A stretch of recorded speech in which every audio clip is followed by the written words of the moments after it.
Welcome to educational platform of IMFIF academy. I hope सभी छात्र अच्छे होंगे। आज के इस वीडियो में हम बहुत सारे पॉइंट्स पर बात करने वाले हैं। ठीक है, जनरली ये सब कहीं न कहीं आपके द्वारा पूछे गए प्रश्न हैं और मैं कोशिश करूँगा आपके सारे प्रश्नों का जो है मैं जवाब सही तरीके से दे पाऊँ। सबके मन की बात टाइटल के अंतर्गत ये सारी बातें होंगी। ठीक है, उससे पहले अगर आप चैनल पे नए हैं तो प्लीज़ चैनल को सब्सक्राइब कर दें, बेल आइकन को प्रेस कर दें ताकि चैनल पर कोई भी वीडियो अगर अपलोड हो तो उसकी जानकारी आपको सबसे पहले प्राप्त हो। ठीक है, कई छात्र हैं काफ़ी जो है अच्छा कमेंट्स करते हैं, एक पॉजिटिव इन्वायरमेंट क्रिएट करते हैं आप सभी छात्र और काफ़ी ज़्यादा सपोर्टिव हैं। ठीक है, एक दो छात्र तो क्रिटिक रहते हैं और मैं क्रिटिसिज्म को जो है एक्सेप्ट भी करता हूँ। जहाँ चीज़ें लगती हैं कि इम्प्रूव करने की ज़रूरत है वहाँ पर मैं इम्प्रूव करने की कोशिश करता हूँ।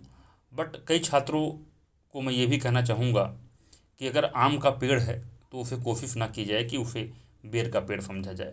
अब जैसे कि आप सभी छात्रों को पता है, मैंने ऑलरेडी फैक्ट वाले वीडियो में इसके बारे में चर्चा कर चुका हूँ। मैं एक बार फिर से इस बारे में बात करना चाहता हूँ कि आप सबको पता है, आप सब रियलिटी जानते हैं। दिल पर हाथ रख के आप ये बात एक्सेप्ट करेंगे कि 20 से क्वेश्चन ऐसे हैं जो डेफिनेटली जो है आयोग ने गलत बनाए हैं, चाहे उनका उत्तर बनाया हो गलत या फिर जो है वो उन प्रश्नों को गलत बनाया हो या एक से ज़्यादा उत्तर दिया, यानी कहीं न कहीं कन्फ्यूजन क्रिएट किया है। अब ये आयोग की कमजोरी कही जाए, ये जानबूझकर की जाने वाली गलती, क्योंकि जो चीज़ लगातार हो रही है पिछले 3 सालों से, एटलीस्ट 3 सालों से हो ही रही है। 19-20 का प्रूफ है ही, 21 का प्रूफ जल्दी ही आ जाएगा जैसे ही आपका फाइनल आंसर की आएगी।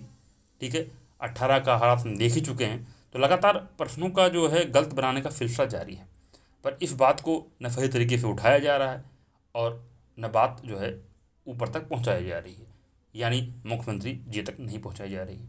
और कहीं न कहीं ये भी एक बड़ा मुद्दा है, क्योंकि इस जो है प्रॉब्लम की वजह से 20 से 25 हज़ार छात्र रह जाते हैं, क्योंकि जो अनुमान है कि कम से कम 20 से 25 छात्र होंगे, डेफिनेटली हैं, जो इस समस्या की वजह से रह जाते हैं, 5 नंबर या 10 नंबर से रह जाते हैं। ठीक है, 5-10 नंबर का मतलब है 5 से 6 क्वेश्चन। ठीक है, ये प्रॉब्लम क्रिएट करती है और प्रॉब्लम है।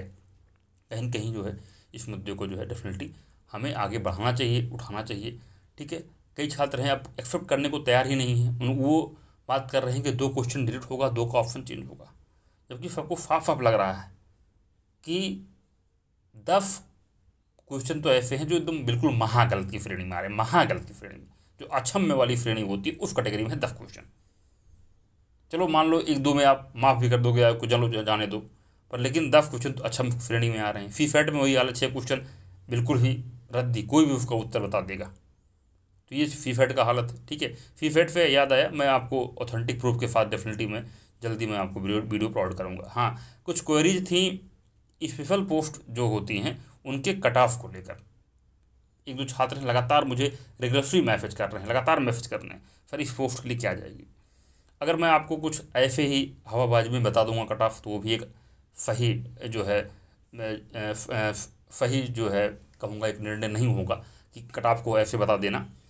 अब उसके लिए डेफिनेटली मुझे, जैसा मैं करता हूँ एनालिसिस, तो उसके लिए मुझे कहीं न कहीं लास्ट 3 ईयर से कट ऑफ की एनालिसिस करनी पड़ेगी। ठीक है, उनके पोस्ट कितनी इससे पहले आ चुकी हैं उस पर बात करनी होगी। तो हर एंगल को देखते हुए फिर मुझे एक जो है आपको जो है प्रिडिक्टेड कट ऑफ देना होगा। ठीक है, तो उसमें टाइम लगेगा, लेकिन मैं कुछ जो छात्र लगातार मुझे मैसेज कर रहे हैं, जो है मैं कोशिश करूँगा कि मैं आपको कट ऑफ जो है जनरली स्पेशल पोस्ट की जो है डेफिनेटली बताऊँ। कई सारे मैसेज मुझे आ चुके हैं। ठीक है, सॉरी फॉर दैट, मैं कोशिश जरूर करूँगा कि मैं आपका जवाब दूँ। ठीक है, ये तो थी कुछ चीज़ें। अब बात कर लेते हैं जो मेन आपका टॉपिक है, सबके मन की बात। ठीक है, सबके दिल में ये बातें हैं। सबसे बड़ा सवाल यही है कि मेंस का रिजल्ट आते आते रह गया। बहुत सारे लोगों ने वीडियो भी बना दिया। ठीक है, व्यूज भी उनके पास अच्छे खासे गए। ठीक है, और आपका रिजल्ट उन्होंने बताया कि आने ही वाला है, आने ही वाला है। ठीक है, जुलाई के अगले हफ्ते में आने वाला है, बट रिजल्ट पता नहीं कहाँ रह गया, रिजल्ट आया नहीं। ठीक है, तो बड़ा सवाल यही है कि मेंस 2021 का रिजल्ट क्यों नहीं आ रहा। उसके बाद UPPCF प्री 2022 पे जो है इसका क्या फ़र्क पड़ेगा अगर मेंस का रिजल्ट देने में इनको इतनी समस्या हो रही है। ठीक है, तो प्री 2022 का रिजल्ट कब आएगा, उसका क्या क्या अपडेट है। ठीक है, उसके बाद UPPCF प्री 2022 में पेपर 1 पेपर 2 कितने डिलीट होंगे, कितने के आंसर बदलेंगे, आखिर कितने क्वेश्चन में कॉपी चेक होगी। ये सब सवाल कहीं न कहीं छात्रों के मन में है। स्केलिंग का क्या हो रहा है, क्योंकि इस बार जो खबर है कि स्केलिंग जो है टॉप लेवल तक पहुंच गई है ये बात, ठीक है।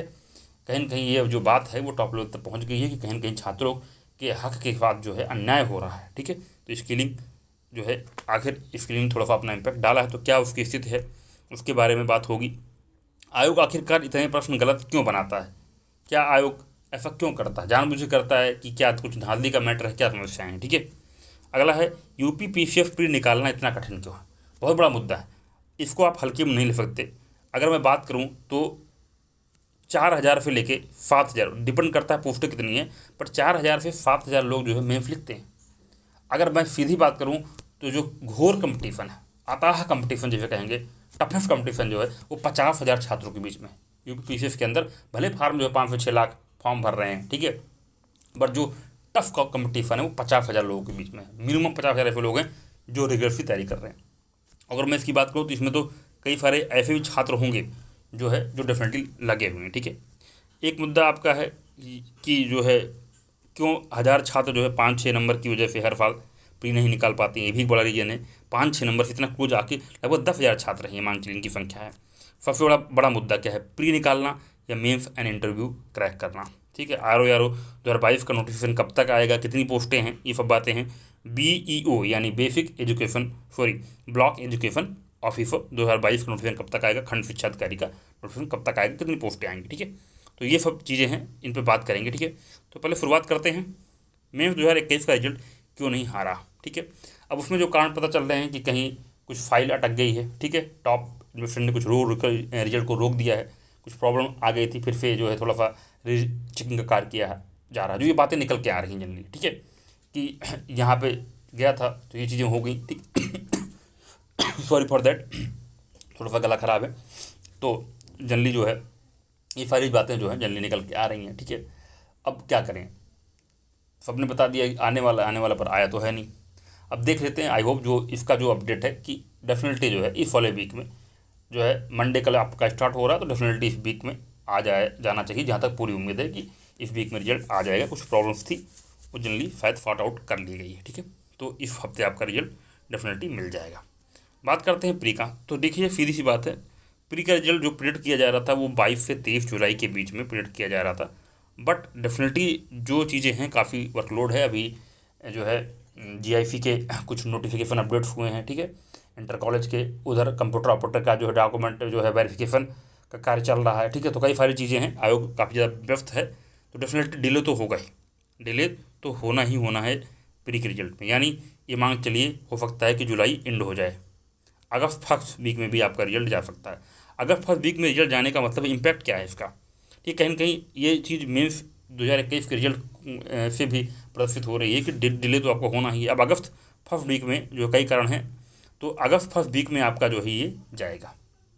अब अगस्त फर्स्ट वीक में अगर ये जाता है तो इम्पैक्ट क्या हो रहा है, इम्पैक्ट ये हो रहा है कि क्योंकि लगभग जो है जो अनुमान है 15 से 20 हज़ार बच्चे हैं जो डाउटफुल कैटेगरी के अंदर आ रहे हैं, ठीक है। अब उस 15 से 20 हज़ार में से कितने का सिलेक्शन होना है, 7,000 का, ठीक है। मान चलिए मोटा मोटी आज डेट में 1,000 बच्चे कन्फर्म होंगे, तो उस 20,000 में से 6,000 बच्चों का होना है प्री में, ठीक है।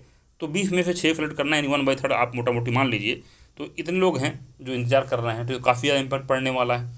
अगर आपका 20 दिन और बर्बाद हो गया, ठीक है, ऐसे इंतजार में, तो क्या होगा, ठीक है। बाकी मैं छात्रों से बता दूं, आपकी जो स्ट्रेटजी आ रही हैं, डाटा वाले वीडियो आ रहे हैं, ठीक है, टॉपर कॉपी जो है उस पर चर्चा होगी, कैसे वहाँ से कंटेंट निकालें, ठीक है, बहुत इंपॉर्टेंट चीज़ें होती हैं, ठीक है। तो काफ़ी आपको इंपॉर्टेंट बातें जो है चैनल पर बताई जा रही हैं, अगर आप सारे वीडियो देखते चलेंगे तो आप एक अच्छी जो है माइंड सेट पे होंगे, एक अच्छी पोजीशन पे होंगे, जहाँ से आप एक अच्छा आंसर लिख सकते हैं, ठीक है, और एक गुड मार्क्स जो है आप स्कोर कर सकते हैं। UPPCS प्री जो सबसे बड़ा मुद्दा है, कितने प्रश्न डिलीट, कितने के आंसर बदलेंगे, आखिर कितने क्वेश्चन में कॉपी चेक होगी, ठीक है, ये बड़ा मुद्दा है बहुत, क्योंकि सारा खेल यहीं पर टिका हुआ है, इसी से डिसाइड होगा कि आप मेंस लिखने वाले हैं कि नहीं लिखने वाले हैं, ठीक है, और आपका रिजल्ट में नाम आएगा कि नहीं आएगा। तो GF के अंदर मैंने बता ही दिया आपको मोटा मोटी, ठीक है, GF के अंदर मैंने बता दिया आपको 10 क्वेश्चन का मैंने दे दिया कि ये तो 110% जो है डिलीट हो रहे हैं, ठीक है। बाकी 10 क्वेश्चन और डाउटफुल कैटेगरी में है, ठीक है। अब उन पे कैसे डिसाइड किया जाए कि क्या चीज़ें होंगी। अब अगर फाइनल आंसर की देखोगे आप जो है 2019-2020 की, तो अगर आप खुद देखना, मैंने टेलीग्राम पे डाल दिया है, तो कितने ऐसे आंसर हैं आयोग ने जिसका उत्तर बी, सी ए बी इस तरह से दिया है, यानी दो का उत्तर दिया है।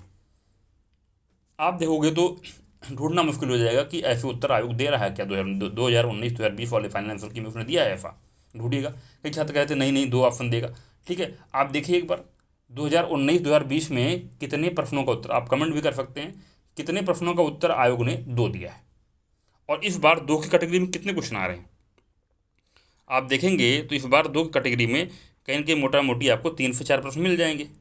तो क्या उनका दो देगा या उनको डिलीट करेगा, बड़ा सवाल ये। अब आयोग की प्रवृत्ति को देखें तो वो सवाल डिलीट होंगे। जहाँ तक मेरा एनालिसिस कहता है कि अगर आयोग की प्रवृत्ति को देखा जाए तो वो डिलीट होंगे, तो इस हिसाब से तो 10 से जो है जो संख्या थी वो 15 पहुँच जाएगी डिलीट होने की।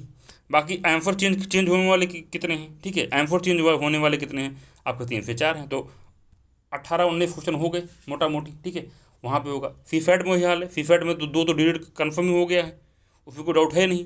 बाकी 4 क्वेश्चन है जो चेंज वाले में आ रहे हैं जिनका ऑप्शन चेंज होगा, और कई क्वेश्चन ऐसे हैं जिन छात्रों को लगता है कि दो ऑप्शन होने चाहिए। अब उन दो ऑप्शनों में से अगर दो ऑप्शन तो जो प्रवृत्ति देखें दो ऑप्शन दे नहीं रहा है तो क्या करेगा, या तो डिलीट कर देगा उनको। तो अगर दोनों डिलीट हो गए जो चेंज वाले लग रहे हैं, मतलब दो ऑप्शन जिनका उत्तर हो रहा है, तो डेफिनेटली वो 4 हो जाएगा। तो कुल मिला के खेला आपका क्लियर कट है कि मैटर सारी चीज़ें यहीं इसी के आसपास जो है घूम रही हैं। ठीक है, और कॉपी कितने में चेक होगी बहुत बड़ा मैटर है। अगर अगर 142 में चेक हुई या 115 चले गए, 135 में चेक हुई कॉपी, तो डेफिनेटली कट ऑफ आप जानती कहाँ चली जाएगी, और एक क्वेश्चन का मार्क्स कितना बढ़ जाएगा। जब आप दो सौ को डिवाइड करेंगे 135 से, तो आपको एग्जैक्टली डाटा मिल जाएगा कितने कितने का एक क्वेश्चन होगा। ठीक है, तो काफ़ी चीज़ें होने वाली हैं। ठीक है, तो पूरा प्रिडिक्ट करना, ठीक है, कहीं न कहीं असमंजस की बनी हुई है। अब जिस दिन रिजल्ट ना आ जाए तब तक तो कोई जो है आपका 100% श्योर नहीं हो सकता, और ऐसे छात्र डेफिनेटली इनकी संख्या जो है 15,000 से कम नहीं है, 15,000 है। ठीक है, तो उसका बड़ा मुद्दा क्या है उसके बारे में भी आगे चर्चा होगी वीडियो में। ठीक है, अगला है आपका स्किलिंग की बात कर लेता हूँ। स्किलिंग का क्या होगा, देखिए स्किलिंग का मुद्दा, अब कई छात्र देखिए इसमें छात्रों के अंदर ही जो मतभेद की भावना होगी, विचारों की मतभेद की भावना होगी, तो डेफिनेटली जो है क्या होने वाला है कि बात ऊपर तक कैसे पहुंचेगी। अब कई छात्र आ जाएंगे, वो कमेंट करेंगे कि नहीं साइंस का जो छात्र है वो तो ज़्यादा मेहनत कर रहा है, वो तो मैथ जो है उसका अगर ऑप्शनल मैथ है तो वो 8 घंटे 9 घंटे तो मैथ ही लगाता है। ठीक है, और आप लोग जो ह्यूमनिटी वाले हो वो कितने देर पढ़ते हो ऑप्शनल, 4 घंटे 5 घंटे 6 घंटे ज़्यादा ज़्यादा, वो आ जाएगा वहाँ पे काउंटर करने। साइंस पढ़ना आसान नहीं है, टफ काम है, ह्यूमनिटीज तो कोई भी पढ़ लेगा। तो ऐसे ऐसे जो है वो काउंटर जो है जवाब देना शुरू कर देते हैं। जबकि भाई हिंदी मीडियम का छात्र भी उसके पास भी पढ़ने के लिए 18 घंटे हैं, और जो आपका इंग्लिश मीडियम का छात्र है उसके पास भी 18 घंटे समय है। हिंदी मीडियम का छात्र भी ऑप्शनल के अंदर उतनी मेहनत कर रहा है, और ऐसा नहीं है कि जो है आपका जो है सिर्फ इंग्लिश मीडियम वाला या जो है साइंस बैकग्राउंड वाला जो छात्र ही जो है हार्डवर्क कर रहा है। तो दोनों हार्डवर्क है। अब नंबर देखिए, मार्कशीट में ऑलरेडी आपको दिखा चुका हूँ, 350, 320, 330, 360 ऐसे ऐसे नंबर आपके ऑप्शन के अंदर आ रहे हैं। और जो अगर ह्यूमिडिटी की बात की जाए 220, 230, 240, 260 ये नंबर है। अब वो यहीं पे जब वो 100 नंबर की लीड ले लेगा, 220 से 320 चला जाएगा, तो 100 नंबर पाटने के लिए कितनी मेहनत करनी पड़ेगी आपको। हिंदी में अच्छा स्कोर करना पड़ेगा, एफ स्कोर आपको अच्छा करना पड़ेगा, जीएस के 4 पेपर में अच्छा स्कोर करना पड़ेगा, तब कहीं ना कहीं उसको आप बीट कर पाओगे। आपको पता है कि 20 नंबर के अंदर एफडीएम की पोस्ट खत्म हो जाती है, तो ये ऐसे तो कोई एफडीएम बन नहीं पाएगा। और कई लोग तो ऐसे हैं 500 लोग जो ऑलरेडी सेलेक्टेड हैं पीसीएस के अंदर, ठीक है, हर साल, और फिर से वो बैठते हैं क्योंकि उनको एफडीएम बनना है। तो कंपटीशन का तो ये आलम है, आप जानते हैं इस चीज़ को। ठीक है, तो स्किलिंग एक बिग मुद्दा है। ठीक है, और कहीं ना कहीं सीधी सी बात है, ये कॉन्सेप्ट ही मुझे नहीं समझ में आता ऑप्शनल का। ठीक है, ऑप्शनल का, अब इस मुद्दे को कहीं ना कहीं, अब ऑप्शनल सबका अलग है, तो किस तरीके से आप एक सेम लेवल पर जज कर सकते हैं। ठीक है, एक ह्यूमनिटीज सब्जेक्ट को एक आप साइंस सब्जेक्ट से कैसे कंपेयर कर सकते हैं, ठीक है, कैसे स्किल चेक कर सकते हैं। तो कहीं न कहीं जो ऑप्शनल का कॉन्सेप्ट है, कहीं न कहीं जो है, अब हमारे नेता हैं, अब उन्होंने तो एग्जाम तो दिया नहीं है, अब हम छात्र हैं, जानते हैं समस्याएं क्या आ रही हैं, नंबर किसको कम मिल रहा है, किस में ज़्यादा मिल रहा है। तो कहीं न कहीं जो ऑप्शनल का कॉन्सेप्ट ही है ना, पूरी तरीके से गड़बड़ है। अगर देखा जाए तो कई बार मुद्दा उठा भी है, कई कोचिंग वालों ने मुद्दा उठाया कि ऑप्शनल को जो है हटा दिया जाए, और एक कुछ और भी सब्जेक्ट जो कई कमेटियाँ भी इस पर चर्चा कर रही थी कि ऑप्शनल को हटाया जाए और वहाँ पर एक जो है नए सब्जेक्ट को इंट्रोड्यूस किया जाए।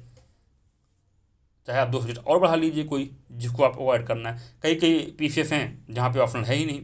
उत्तराखंड पीसीएफ हो गया, हरियाणा पीसीएफ हो गया, ठीक है। आई थिंक एमपी पीसीएफ में भी नहीं है, ठीक है। बिहार पीसीएफ है, आपका पीसीएफ है, यहाँ पे आपका ऑप्शनल सब्जेक्ट है, यूपीएससी के अंदर है। तो ये सारी चीज़ें हैं। तो कहीं कहीं अगर ऑप्शनल है तो प्रॉब्लम तो होगी, अगर आप स्क्रीन नहीं कर रहे हैं तो प्रॉब्लम और भी बढ़ जाती है। बट जो जो इस समय रिसेंट अपडेट है, बात ऊपर तक गई है, बट इस बार तो कॉपी चेक हो चुकी है, कुछ नहीं हो सकता। 2021 में कोई भी स्केलिंग नहीं लगी है, अब उसमें कुछ नहीं हो सकता, ठीक है।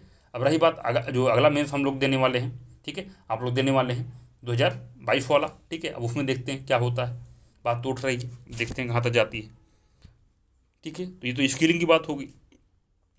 अब बड़ा मुद्दा है, आयोग आखिरकार इतने प्रश्न गलत क्यों बनाता है। भाई आयोग के पास नॉलेज नहीं है, उसके पास फिर टीम नहीं है, ठीक है, जो ये कार्य नहीं कर रही। अब सिंपल फंडा है, क्वेश्चन को उठाएंगे, कॉपी पेस्ट कर देंगे। अब अगर उसमें गलती पिछली बार भी, अब कई क्वेश्चन तो इस बार ही हैं, पिछली बार के हैं, ठीक है। वेंकट रमन वाला क्वेश्चन जो है वो लास्ट ईयर का है, वो क्वेश्चन है, उसको कॉपी पेस्ट कर दिया उठा के, ठीक है। ऐसे 2-3 क्वेश्चन और हैं जो कॉपी पेस्ट कर दिया उन्होंने, तो उसको चेक ही नहीं किया, उठा के पेस्ट कर दिया। अब जब थोड़ा सा इनोवेटिव होंगे, समझेंगे चीज़ों को, तो कहीं न कहीं अगर देखा जाए तो एक धांधली का मैटर भी हो सकता है। क्वेश्चन को जानबूझ कर गलत बनाना एक धांधली का मैटर भी हो सकता है। अब किसी को इन करना है 4-5 नंबर से, कौन जा रहा है अंदर की बात, ठीक है। तो सीधी सी बात है, ये तुझे पूरी तरीके से गलत है। और नए छात्रों के साथ सीधे सीधे दुर्व्यवहार की बात होगी ये। अब उन्हें तो आइडिया नहीं है, वो तो जाएंगे क्वेश्चन को, उनको लगेगा सही अटेम्प्ट कर रहे हैं, पता चला अब आके जो क्वेश्चन सही हो रहे हैं, अब किसी के सोचिए 15 क्वेश्चन सही हो रहे हों, 15 वो आयोग गायब कर दे तो क्या होगा, उसकी क्या हालत होने वाली है। तो ये सब चीज़ें कहीं न कहीं जो है परेशान करने वाली बात हो जाती हैं, ठीक है। तो ये आयोग में इसमें कहीं न कहीं कुछ जो है गलत होने की भावना जो है, एक जो खुशबू तो आती ही आती है। जैसे कहते हैं ना, कहावत है, कुछ गड़बड़ होने की बू तो आ रही है। वही कहानी है यहाँ पर, आयोग के प्रश्न गलत बनाने के पीछे जो मंशा नज़र आती है, ठीक है। कई छात्रों के मन में ये सवाल है, भाई क्या कारण है, आयोग क्या सक्षम नहीं है अच्छे प्रश्न बनाने में। बच्चे भी बता देंगे इसका उत्तर क्या होगा, लेकिन आयोग का उत्तर बनाने में सक्षम नहीं है, ठीक है। तो ये सब चीज़ें हैं, गड़बड़ी की जा रही है। अब इसको कहीं न कहीं मुद्दा जब बनाया जाएगा, अब मुद्दा हम कहाँ पर उठाएं, सोशल मीडिया पर उठा सकते हैं, ठीक है। अपने नेता विधायक जो भी है उसके सामने पॉइंट रख सकते हैं। अब पढ़े लिखे जब नेता हम चुनेंगे तो डेफिनेटली बात सुनेगा, बाकी तो आप उठाते रहिए। जब हमारे विधायकों की बातें टॉप लेवल के जो है, जो मंत्री हैं वो नहीं सुन रहे हैं, तो हमारी बातें कहाँ से सुनी जाएंगी, ठीक है। पर क्या करना है, हमारा काम है, हमारा अधिकार है, मुद्दे तो उठाना ही होगा, ठीक है। अब सबसे बड़ा मुद्दा है आपका, यूपी पीसीएस प्री निकालना इतना कठिन क्यों है, आखिर why this is the toughest exam to crack, ठीक है। एंड मैं सबको बता दूं कि टफेस्ट पोर्शन आज डेट में क्या है, चाहे यूपीएससी की बात करूं या यूपी पीसीएस की बात करूं, the toughest portion to crack prelims examination, prelims examination को निकालना सबसे टफ काम है, ठीक है। ऐसा क्यों है, इसका कारण है, अगर आप जो है एग्जामिनर, यानी जो आपका क्वेश्चन बनाता है, चाहे वो आयोग हो या आयोग के द्वारा अपॉइंट किए गए लोग हों, जब तक आप उसकी मेंटलिटी को नहीं पकड़ेंगे, ठीक है, उसके जो है तरीक़ों को नहीं पकड़ेंगे, उसके पैटर्न को नहीं पकड़ेंगे, तो डेफिनेटली आपको प्रीलिम्स में समस्या होगी। अब अगर आप यूपीएससी की तैयारी कर रहे हैं, अगर आपको पता है, सबको पता है, ये बात जग जाहिर है, कितना भी पढ़ लें स्टैंडर्ड बुक्स, अगर if you don't know about the elimination tricks, how to eliminate the options, then definitely you are not going to crack prelims examination. ये तो जग जाहिर बात है, ठीक है। आता है आपको 30 क्वेश्चन, सिलेक्शन के लिए जो है आपको आज डेट में कम से कम 45 क्वेश्चन नेट सही होना चाहिए यूपीएससी के अंदर। जब 45 नेट सही होगा तब जाके आपका 90 बनेगा, जो कट ऑफ की हालत है 90 सिलेक्शन हो जा रहा है यूपीएससी में। अब वही हाल यहाँ पे सेम चीज़ है, यहाँ पे देखो लॉजिक का अंतर है। प्रीलिम्स के अंदर अगर आप चीज़ों को नहीं पकड़ेंगे, अब टफ का सबसे बड़ा कारण क्या है, टफ का अगर सबसे बड़ा कारण की बात की जाए, यहाँ पर जो सबसे टफ पॉइंट है, टफ होने का कारण क्या है उसको समझेंगे। पहली चीज़, अगर आप देखें तो मैं मान लेता हूँ, मोटा मोटी एवरेज लेता हूँ, 5000 बच्चे पीसीएफ लिख रहे हैं, सिलेक्शन कितनी पोस्टों पर हो रहा है, मान लो 400-500 हो रहा है, तो कहीं न कहीं 4500 बच्चे तो बच गए, 4500 बच्चे तो पीसीएफ के ही बच गए जो एटलीस्ट मेम्स लिखे हैं, ठीक है। अब वो तो छोड़ देंगे नहीं तैयारी, भाई वो मेम्स लिख चुके हैं तो वो तैयारी छोड़ लेंगे, तो 4500 बच्चे ही हैं, ठीक है। और बाकी जो है, जो जो लोग जो है यूपीएससी की तैयारी कर रहे हैं वो बच्चे हैं, ठीक है। बाकी जो बच्चे मुखर्जी नगर, ठीक है, नेहरू विहार, ठीक है, इसके बाद आपका बत्रा ओल्ड राजेंद्र नगर, ठीक है, लखनऊ, प्रयागराज, गोरखपुर, ठीक है, वाराणसी, जो मेन मेन सेंटर्स हैं, आगरा, जहाँ पे तैयारी कर रहे हैं वो बच्चे हैं, वो डेफिनेटली औरों से टफ कंपटीशन कैटेगरी में आ रहे हैं। डेफिनेटली वो अगर समय दे रहे हैं, पैसा दे रहे हैं, तो अच्छी तैयारी है उनकी, वो हैं, ठीक है। और बाकी तो कई हैं जो सिलेक्टेड हैं, बट क्या है, वो एफडीएम बनना चाहते हैं, वो एफडीएम बनना चाहते हैं। तो यानी अगर मोटा मोटी सारों का अनुमान लगा लिया जाए तो 20 से 25 हज़ार लोग तो यही हैं जो कहीं न कहीं किसी न किसी चीज़ से जुड़े हुए हैं अच्छी पोजीशन में, और इनको और ये लगातार निकाल रहे हैं 5 से 6 साल। कई बच्चों तो ऐसे मैं जानता हूँ जो 5 6 साल में लगातार, ठीक है, उन्हीं भैया का हो रहा है। अब क्या होता है, आपके बगल में जहाँ भी आप रह रहे हो, हॉस्टल में रह रहे हो या रूम लेके, आप गए, प्रीलिम्स का रिजल्ट आया, भैया आपका हुआ, भैया को हो गया, आपका नहीं हुआ। फिर फिर अगली बार रिजल्ट आ रहा है, भैया का हो जा रहा है, आपका नहीं हो जा रहा है। अरे आखिर भैया क्या कर देना, आपको लग रहा है कि मैं भी तो पढ़ रहा हूँ, पर भैया का हो जा रहा है, मेरा नहीं हो रहा। क्यों नहीं हो रहा? क्योंकि आप जो है पैटर्न को सही तरीके से पकड़ नहीं पा रहे हैं प्रीलिम्स के अंदर। भैया को पता है कि आयोग जो है किस तरीके के उत्तर लेता है, ठीक है, भैया को पता है कि कहाँ पे एलिमिनेशन लगाना है, किसको छांटना है, कहाँ पे बोथ लेना है। ए और आर वाले ऑप्शन में यूपीपीसीएस क्या देता है, एक्सप्लेनेशन लेता है या नॉट एक्सप्लेनेशन लेता है। यूपीएससी जो है बोथ देता है या जो है बोथ नहीं देता है, एक काट देता है। तो भैया को पता है कि यहाँ क्या लेना है। यूपीएससी में डाटा सही होता है, गलत होता है, बच्चे को पता है, भैया को पता है कि वहाँ डाटा गलत होता है, उसको एलिमिनेट कर देंगे। बट यूपीएससी के अंदर क्या होता है, डाटा सही देता है, आप डाटा को सही ले लेंगे भैया जी। तो इम्पोर्टेंट ये है, इसीलिए भैया का लगातार हो रहा है, 5 6 साल से में दे रहे हैं लगातार। हर बार आप पूछते हो भैया को हो जाता, आपका नहीं हो पाता, ठीक है। तो क्योंकि भैया को पता है कि एग्जैक्टली इस लेवल तक की उनकी एनालिसिस है कि ऑप्शन जो एग्जाम ने फिट किया है, भैया तो वहाँ देख के बता देंगे एग्जाम के अंदर ही कि जो है ये प्रश्न गलत है, इसलिए इसका नंबर मैं नहीं जोड़ूंगा, उसके लिए मुझे अलग से जो है क्वेश्चन सही करना पड़ेगा। और उनको पता है कि 2 ऑप्शन है बोथ वाले, देख लीजिए आप जाके एक बार कितने ऑप्शन जो बोथ वाले ए आर वाले आए हैं उसमें कितने ऑप्शन ऐसे हैं कि आयोग ने एक्सप्लेनेशन ले लिया है, कुछ भी मैच हो रहा है एक्सप्लेनेशन ले रहा है। तो भैया ने 4 5 साल जो ऐसे टाइम नहीं जो है व्यस्त किया है, उन्होंने जो है अच्छे से एनालिसिस किया है, पकड़ा है उसके आयोग की प्रवृत्ति को, चाहे वो क्वेश्चन फिट करने की बात हो, चाहे ऑप्शन फिट करने की बात हो। अगर भैया दो दो ऑप्शन में फंस जा रहे हैं, जनरली क्या होता है, मैं ये मानता हूँ जो बच्चा सीरियस तैयारी कर रहा है, मानता हूँ कम से कम 25 हज़ार बच्चे ऐसे हैं जो सीरियस तैयारी करने वाले हैं, एकदम सीरियस तैयारी करने वाले, मतलब प्री प्लस मेंस की इंटीग्रेटेड तैयारी रहती है उनकी। और वो लोग क्या कर रहे हैं, वो जो है इतना अच्छे से एनालिसिस करके बैठे हुए हैं कि ऑप्शन के अंदर उन्हें पता है कि जनरली 2 ऑप्शन में अगर फंस गए तो कौन सा उत्तर लेना है। और बता रहा हूँ जो जिनकी अच्छी तैयारी है जो है वो 2 ऑप्शन एलिमिनेट कर देते हैं, वो फंसते हैं सिर्फ 2 में। अब आप क्या करते हो, अब उनका जो है अगर मान लो 50 क्वेश्चन फंस गया 2 में, तो वो 50 में से निकाल जाएंगे 35 और आपका 50 में से निकलेगा 20, तो भैया तो निकल जाएंगे, आप रह जाओगे। ये सब छोटी चीज़ें हैं जनरली मैं प्रीलिम्स के लिए फिर बताने वाला हूँ कि एलिमिनेशन टिप्स जो है यूपी पीसीएस के अंदर भी काम करती है। अब डायरेक्ट वो जमाना नहीं कि आप रट के बिल्कुल जो है चले जाइए और 105 क्वेश्चन आप रट के सही कर दोगे, 105 सही कर दोगे आप किसी भी हालत में सिलेक्शन होना तय है, चाहे जितना टाइम करके आए हो। तो ये नहीं है, आपको भी अब आएगा 70 क्वेश्चन, ठीक है अपना। अब बाकी आपको भी जो है कहीं ना कहीं स्मार्ट गेस लेना पड़ेगा 25 क्वेश्चन में, 25 से 30 क्वेश्चन में लेना पड़ेगा, तब आपका स्कोर नेट जो है 100+ क्वेश्चन सही होगा, काट पीट के नेट आपका 90+ बन जाएगा और किसी भी हालत में आपका सिलेक्शन हो जाएगा।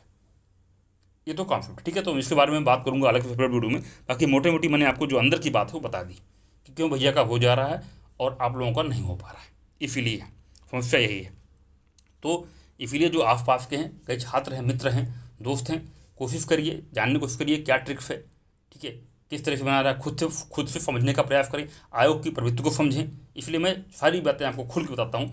कभी कभी छात्रों को लगता है कि मैं ज़्यादा बोल देता हूँ, बट लेकिन यही है, जब दिल से चीज़ें बताई जाती हैं तो सारी चीज़ें अंदर की जो बातें हैं, हो सकता है कई लोग जो है आगे चल के जो है क्रिटिसाइज भी करें कि क्यों इतनी बातें सबको बता दे रहे हो, ठीक है। या कुछ ऐसे भी आएंगे कहेंगे ये बातें तो सबको पता है। तो दोनों केस में कंट्रोवर्सी दोनों केस में हो रही है। कोई कह देगा कि ये बातें तो सबको पता है और कोई कह देगा कि क्यों बता रहे हो इतनी बातें अंदर की। अब दोनों क्षेत्र में जो नए छात्र हैं कन्फ्यूज होंगे कि ये सही बोल रहा है, झूठ बोल रहा है, गलत बोल रहा है, सही बोल रहा है। पर लेकिन जो छात्र जानते हैं, रियलिटी जो पैटर्न पकड़े हैं वो जान रहे हैं कि सारी बातें जो हैं आपको बिल्कुल सही बताई जा रही हैं। इसी वजह से प्रीलिम्स में समस्या हो रही है। और टफेस्ट कॉम्पिटिशन बता दिया मैंने। और क्योंकि यूपीएससी के बाद अगर कोई जॉब है तो वो है स्टेट पीसीएस आपका यूपी का, जहाँ पर एफडीएम की पोस्ट है। ठीक है, यहाँ की एफडीएम का जो है कम जलवा नहीं है, बहुत जलवा है। ठीक है, इसके बाद वही कारण है 10,000 छात्र जो है 10 नंबर 5-6 नंबर पर रह जाते हैं। उसका कारण यही है कि आयोग उसके बहुत बड़ा जिम्मेदार है। उसका बड़ा जिम्मेदार कौन है? आयोग है। प्रश्नों को गलत बनाना, प्रश्नों के गलत वाले चक्कर में आपको कहीं न कहीं एक भंवर में आपको फंसा ले जाना, एक भंवर बना देना, ताकि आप जो है मंडराते रहिए और उसी में आपका समय निकल जाए। और जो बॉर्डर पे निकल भी जाएगा फिर वो मेंस में रह जाएगा। क्योंकि अगर आप किसी का 1 महीना बर्बाद कर दोगे तो क्या होगा? अभी समय लोग कहीं न कहीं नोट्स बना रहे होते, पर अब क्या हो रहे हैं, समय उनका बर्बाद हो रहा है, दिल में जो है कसक रह जा रही है। किसी के जीएफ में अच्छे हैं तो फीफर में रुक जा रहा है। तो ये सब आपके मन की ही बातें हैं, कहीं न कहीं सबकी मन की बातें हैं ये। तो सबसे बड़ा मुद्दा क्या आज डेट में, प्री निकालना या मेंस निकालना बता दिया मैंने। सबसे टफेस्ट मुद्दा है प्री निकालना। प्री आपका निकलेगा, एक फिट पैटर्न पे आप तैयारी करेंगे, 2-3 महीने के अंदर मॉडल आंसर सही से बनाएंगे, नोट्स बना के रखेंगे, डेफिनेटली आपका हो जाएगा। कोई बहुत बड़ी बात नहीं है। बट टफेस्ट एग्जाम है आपका प्री निकालना। प्री अब आपके डेट में कोई आसान कार्य नहीं है, क्योंकि कंपटीशन है, अदर राज्य से भी है, अदर राज्य के लोग आ रहे हैं। ठीक है, इसके बाद टॉप इंस्टीट्यूशन में पढ़े हुए छात्र आईआईटी से लेकर वो छात्र भी यूपीएससी के अंदर आ रहे हैं। ठीक है, सिलेक्टेड किसी न किसी गवर्नमेंट जॉब में होते हुए भी लोग आ रहे हैं। तो कंपटीशन यूपी के अंदर, क्योंकि यूपी का जो एरिया है, जहाँ पे यूपी का पूरा अगर आप जोग्राफी एरिया देखेंगे तो अच्छी पोजीशन है, मौसम अच्छा है। ठीक है, बाकी सारी चीज़ें अच्छी हैं, माहौल भी अच्छा है। ठीक है, तो सारी चीज़ें हैं, तो डेफिनेटली यूपी जो है एक बढ़िया जो है फेवर्ड जो है स्टेट बन जाता है।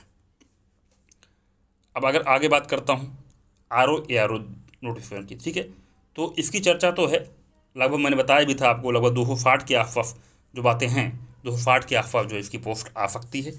अब इसकी आने की अगर बात करें, जिस तरह से आयोग का बिजी शेड्यूल दिख रहा है, तो फिलहाल इतनी जल्दी तो आता नहीं दिखाई दे रहा है। ये मांग चलिए लेट ही होगा, और ये अक्टूबर नवंबर तक हो सकता आए। तो एग्ज़ाम वही मांग चलिए वही दिसंबर या अगले साल जनवरी में होगा। ठीक है, बीईओ की भी जो है संभावना तो है, बट देखिए कब तक आ जाता है। इसमें भी 2-3 महीने का समय तो लग ही जाएगा। पोस्टें हैं कम से कम 150 पोस्टें हैं मिनिमम, तो बीईओ की आने वाली हैं। अच्छी पोस्ट है, खंड शिक्षा अधिकारी, बीएड मांगता है इसके अंदर। ठीक है, पैटर्न वैटर्न भी आपका बढ़िया है। ठीक है, तो ये सब चीज़ें हैं।